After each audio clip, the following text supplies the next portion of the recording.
Hello again, whiskey friends. We are back for another sample blind slash pour guesses, man. Got to get through these samples. I still probably have, God, I don't know, 150 or so, but we're diving in one box at a time. These boxes over here have 80 samples in them. I've been going through them occasionally outside of these videos as well to try to slim it down, but we're going to dive back into a new one. If you're new to the channel, hit that like and subscribe. We're going to kick this show off. See you on the flip.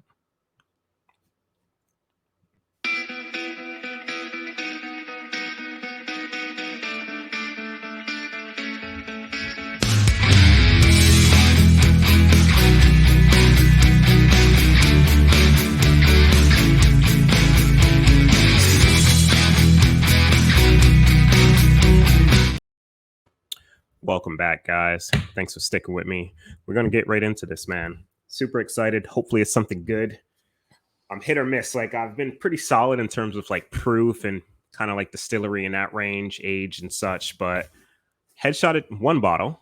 We'll see if we can get close to whatever this sample is, if I can actually find one. All right, let's see. All right, so we're gonna make sure that label's out. No cheating over here. I'm gonna look away, show it to you guys, so you know what it is. Hopefully the camera picked it up. We're gonna pour it into our little glass right here. And we're gonna pray that it's something good, guys. I got my infamous Gold Glen. I'm gonna throw that in there so I can't see what it is, guys, and we'll reveal shortly. So just gonna get a little spin job going, and we're gonna dive in. Color looks nice on this, so I'm taking it. It may not be, some scotch. Hopefully, I only had one peated scotch in that box, one or two. So hopefully, it takes me a lot longer to land on that landmine. All right, but we're gonna go in, guys. Cheers.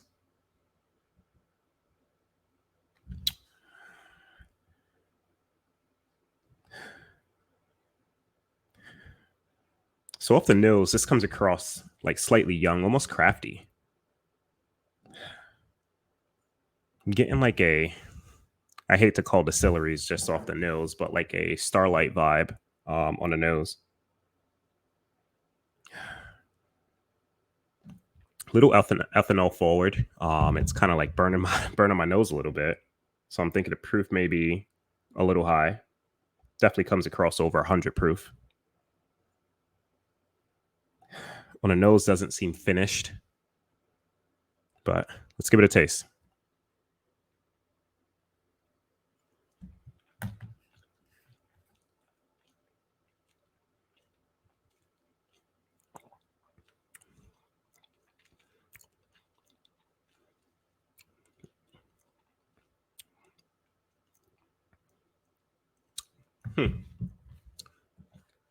That tastes familiar.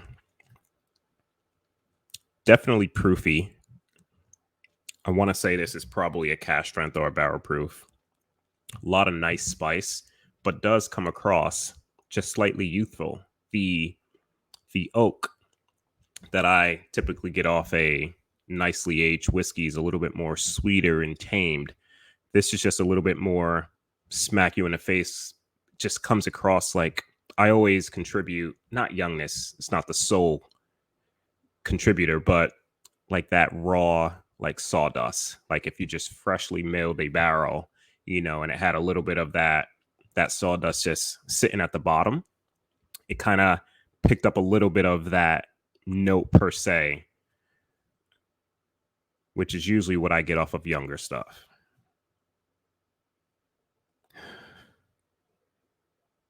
But you do got some nice caramel, some vanilla. It's a little sweet on the nose, but it definitely comes across young. My luck, it's probably like a 12-year bottle and I'm all screwed up. But let's go in for another taste.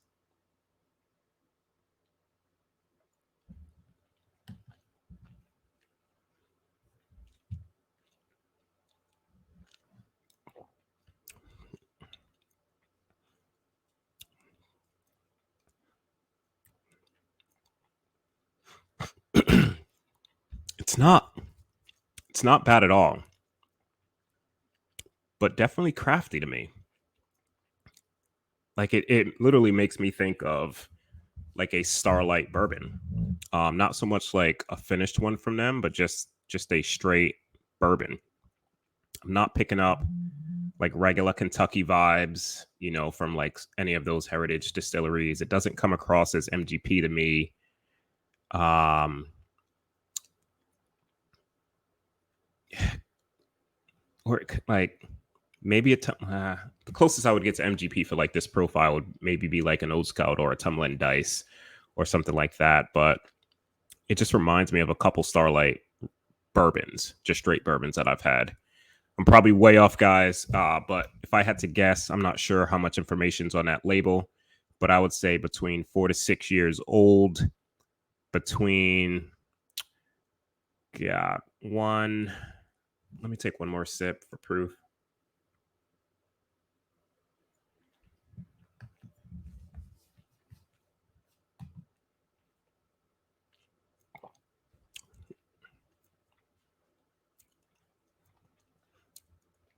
It doesn't come across too high. I'm thinking under 115. I'll probably just meet in the middle, just say like just say 113 on proof. So yeah, 4 to 6 year old bourbon, 113 proof. I'm going with Starlight. So we're thinking Indiana as the state of distillation. Probably way off, guys, but let's see what we were drinking. Oh, shit. That's pretty interesting. So we just did a rare character last week, and this is actually another rare character. This is from Rare Bird 101, 6 year. So I said 4 to 6 years. I said 113 proof. Said it came across a little under 115. It was 116.7. And it's probably MGP. Doesn't say that it's finished. But yeah, this just came across a little crafty. I wouldn't have thought MGP. And I didn't think MGP on the last rare character. I haven't had enough of them to really know that profile. But the last video threw me for a loop too. It almost came across as a Kings County. It was a lot darker, but that one didn't come across young like this one did. That came across actually a little older.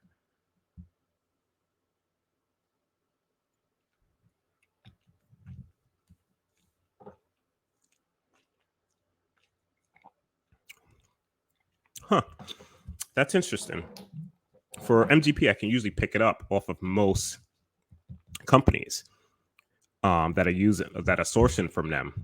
But these two rare characters actually stumped me in terms of the MGP profile. I'm not sure what they're doing with these barrels.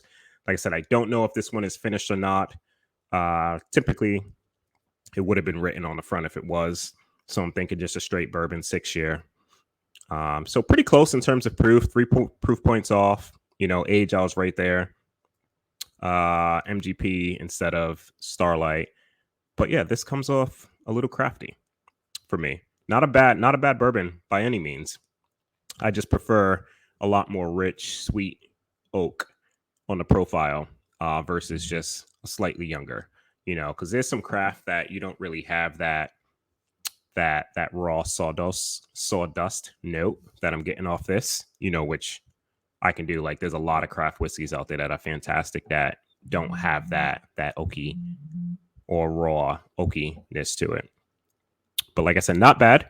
We're gonna end it there, guys. Pretty happy with how I did. Just distillery was a little off, but right there with proof and age.